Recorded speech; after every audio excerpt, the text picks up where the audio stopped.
Hola a todos, yo soy Camila y el día de hoy nos va a ayudar la princesa Mulan.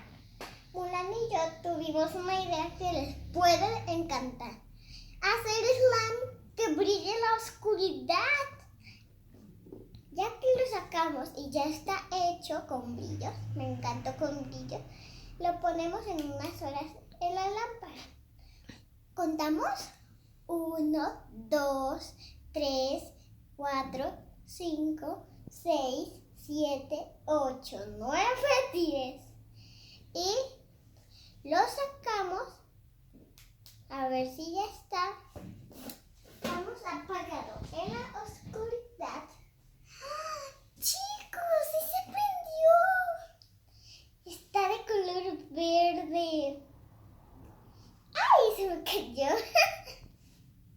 Es por arte de magia.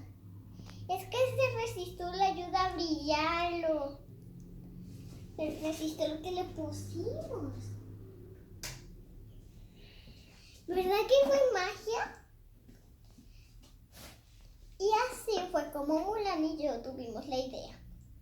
Gracias, los veo en mi próximo video de hacer la comida de juguetes.